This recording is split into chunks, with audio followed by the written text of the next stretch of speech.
اعوذ باللہ من الشیطان الرجیم بسم اللہ الرحمن الرحیم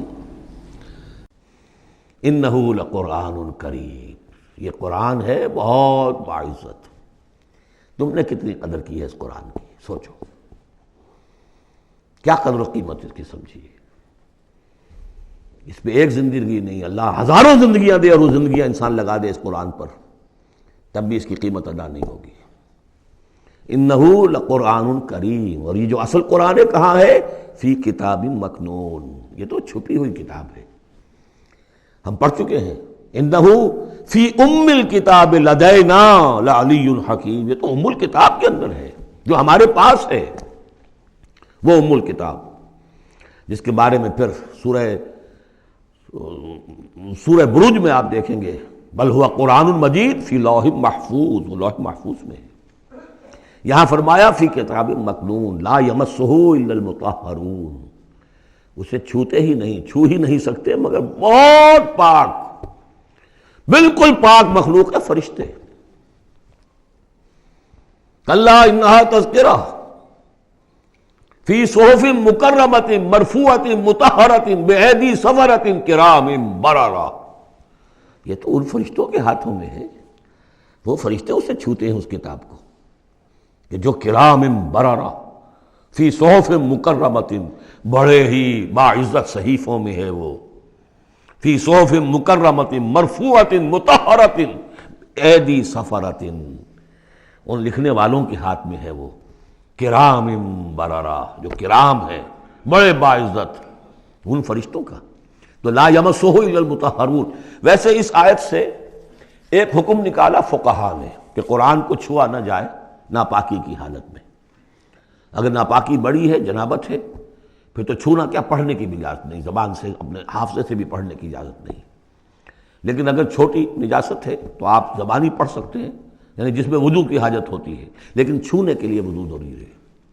لیکن یہ اصل میں اس آیت کا یہ سمجھیے ایک ضمنی مضمون ہے، فقہا نے یہ نکال لیا مسئلہ، لیکن اس کا ایک اور مفہوم جو ہے بہت اہم ہے۔ قرآن کو تم چھو بھی رہے ہو، اور فرض کیجئے کوئی ناپاک آدمی بھی آئے گا چھو لے گا، کون روک سکتا ہے اسے چھوئے گا؟ غیر مسلم پڑھتے ہی ہیں، چھوتے ہیں۔ اور یہ کہ تم پڑھتے بھی ہو، لیکن اس قرآن کا جو ایک اصل نیوکلیس ہے، اس کا جو اصل لب لباب ہے، اس تک تمہاری رسائی نہیں ہوگی جب تک کہ تمہارا اندر پاک نہ ہو چکا ہو۔ یہ باطن کی پاکی قرآن کے اصل علم اور فہم اور اس کی اصل ہدایت کو حاصل کرنے کے لیے شرط لازم۔ اس کا مرکز جو ہے تیرے وجود کے مرکز سے دور رہتا ہے۔ فرشتہ اگرچہ جان نکالتا ہے لیکن تیرے وجود کے مرکز سے دور رہتا ہے۔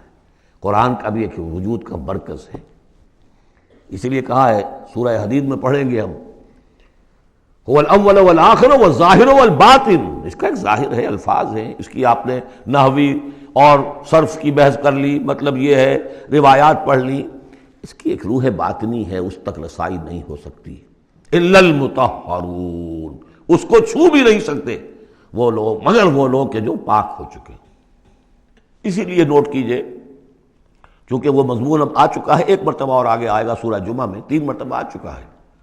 حضرت ابراہیم اور حضرت اسماعیل نے جب دعا کی تھی ربنا وابعث فیہم رسولا منہم یتلو علیہم آیاتک ویعلمہم الکتاب والحکمۃ ویزکیہم، تعلیم کتاب و حکمت کو پہلے رکھا تھا، تزکیہ کو آخر میں رکھا تھا۔ لیکن اللہ تعالیٰ کی طرف سے 2 مرتبہ ہم پڑھ چکے ہیں، ترتیب اللہ نے بدل دی۔ کما ارسلنا فیکم رسولا منکم یتلو علیکم آیاتنا ویزکیکم ویعلمکم الکتاب والحکمہ، تزکیہ پہلے، تعلیم کتاب و حکمت بعد میں۔ پھر سورہ آل عمران میں آیا لقد من اللہ علی المؤمنین اذ بعث فیہم رسولا من انفسہم یتلو علیہم آیاتہ ویزکیہم ویعلمہم الکتاب والحکمہ۔ تیسری مرتبہ پھر یہ آیت آئے گی سورہ جمعہ میں هو الذی بعث فی الامیین رسولا منہم یتلو علیہم آیاتہ ویزکیہم ویعلمہم الکتاب والحکمہ۔ پہلے پاک کرو اندر سے، پھر اس کتاب کو سمجھو گے، ورنہ ہو سکتا ہے تفسیر لکھ دو لیکن تمہارا باطن اس سے جگمگائے گا نہیں، تمہاری اپنے اندر اس کا نور نہیں آئے گا۔ تفسیر لکھ دو، ہیں لکھنے والے، وہ تو غیر مسلموں نے ایسی ایسی تفسیریں لکھ دی، اس کے جو ہے ترجمے کیے ہیں پورے قرآن کے، اور بڑے بڑے اچھے عربی انہوں نے بڑی یوں سمجھیے کہ اس پر پوری طرح مہارت اور اس کا کنٹرول حاصل کر کے پھر کیے، ایسے نہیں کیے۔ لیکن یہ کہ قرآن کی روح، اس کے لیے تزکیہ باطن ضروری ہے، پہلے تزکیہ۔ اسی لیے وہ آیتیں بھی ذہن میں لے آئیے سورہ یونس کی، یا ایھا الناس قد جاءتکم موعظۃ من ربکم وشفاء لما فی الصدور وہدی ورحمۃ للمؤمنین۔ پہلے یہ سینے کے اندر جو روگ ہیں، تکبر ہے، حب مال ہے، حب جاہ ہے، شہرت کی طلب ہے، اختیار اور اقتدار کی طلب ہے، یہ اگر اندر ہے، یہ خباثتیں بھری ہوئی ہیں، تو اس قرآن کا جو اصل فہم ہے وہ تم پر کبھی منکشف نہیں ہوگا۔ ڈکشنریوں سے دیکھ لو، پڑھ لو، اندر پاک کرو۔ فرمایا فلا اقسم بمواقع النجوم وانه لقسم لو تعلمون عظیم انه لقرآن کریم فی کتاب مکنون لا یمسہ الا المطہرون تنزیل من رب العالمین۔ اس کا اتارا جانا ہے رب العالمین کی جانب سے۔ افبہذا الحدیث انتم مدہنون، اس کتاب، اس چیز کے بارے میں تم مداہنت کر رہے ہو، کسل سے کام لے رہے ہو، اس کو سیکھنے کے لیے تیار نہیں، اس کو اپنے ذہن پر، قلب پر براہ راست اتارنے کے لیے عربی سیکھنے کو تیار نہیں۔ یہ تمہارا مداہنت کا معاملہ، سستی کا معاملہ، کسل کا معاملہ، اس قرآن کے بارے میں، اتنی عظیم نعمت کے بارے میں۔ افبہذا الحدیث انتم مدہنون وتجعلون رزقکم انکم تکذبون۔ تم نے اپنا نصیب یہ ٹھہرا لیا ہے کہ تم اس کو جھٹلا رہے ہو۔ جھٹلانا ایک تو تھا مشرکین عرب کا جو کہتے تھے یہ قرآن نہیں ہے، یہ اللہ کی کتاب نہیں ہے، یہ محمد نے خود لکھ لی ہے۔ ایک جھٹلانا وہ ہے جو عمل سے ہم جھٹلا رہے ہیں، جس کی مثال سورہ جمعہ میں آئے گی، مثل الذین حملوا التوراۃ ثم لم يحملوها كمثل الحمار يحمل اسفارا۔ مثال ان کی کہ جو حامل تورات بنائے گئے تھے، پھر انہوں نے اس کی ذمہ داریوں کو ادا نہ کیا، ان گدھوں کی سی ہے جن پر کتابوں کا بوجھ لدا ہو۔ جو اللہ کی کتاب کا حق ادا نہیں کرتے، پھر ان کی مثال ان گدھوں کی ہے۔ آپ مکالمات فلاطوں کی جلدیں اور انسائکلوپیڈیا برٹانیکا جو ہے پورا کا پورا لا کر کسی گدھے کے اوپر لاد دیجئے تو اس سے اسے کوئی فائدہ ہوگا؟ یحمل اسفارا کمثل الحمار یحمل اسفارا بئس مثل القوم الذین کذبوا بآیات اللہ۔ بری ہے مثال اس قوم کی جس نے اللہ کی آیات کو جھٹلایا ہے۔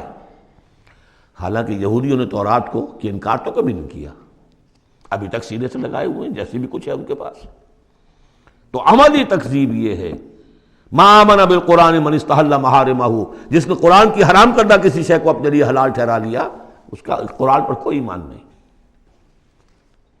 یہ تکذیب ہے حال سے، عمل سے، وہ تکذیب ہے قول سے۔ ہم قول سے تکذیب نہیں کر رہے، ہم کہتے ہیں اللہ کی کتاب ہے یہ۔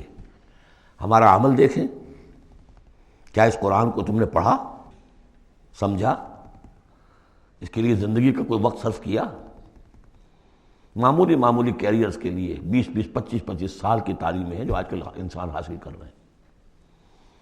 یہاں سے MBBS کیا ہے، پھر کوئی FSMG کا امتحان دیا ہے، پھر امریکہ میں گئے، پھر امتحان دیا ہے، پھر وہاں، اور پھر وہاں پر ریزیڈنسی ہو رہی ہے، اور پھر نہ معلوم اس کے بعد ہے، پھر وہاں سے جو ہے ڈپلومیٹ بننے کے لیے، اور جو وہاں پہ بنے ہوئے بورڈز، ان سے آدمی کی عمر ہو جاتی 35 برس 40 برس لگے ہوئے۔ اس لیے اس دنیا میں اچھی ذرا معاش اچھی ہو جائے گی، پیسے اچھے ہوں گے، اپنا سٹینڈرڈ آف لیونگ اونچا ہو جائے، اور کیا ہوگا؟ تو تم نے اس کتاب کے ساتھ تمہارا سلوک کیا ہے، یہ تکذیب حالی ہے۔ وَتَجْعَلُونَ رِزْقَكُمْ أَنَّكُمْ تُكَذِّبُونَ۔ وہاں مثبت انداز آیا تھا، الرحمن علم القرآن خلق الانسان علمہ البیان۔ اس میں مضمر کیا بات تھی؟ اپنی ساری صلاحیت، ذہانت ہے تو صرف کرو اسے سمجھنے پر، اور اگر اللہ تعالیٰ نے کوئی طلاقت لسانی دی ہے تو صرف کرو اسے بیان کرنے پر۔ یہ اس کا مصرف ہے، اور یہاں جو یہ نہیں کرتے ان کے اوپر یہ گرفت ہے۔ افبہذا الحدیث انتم مدہنون وتجعلون رزقکم انکم تکذبون۔ صدق اللہ العظیم۔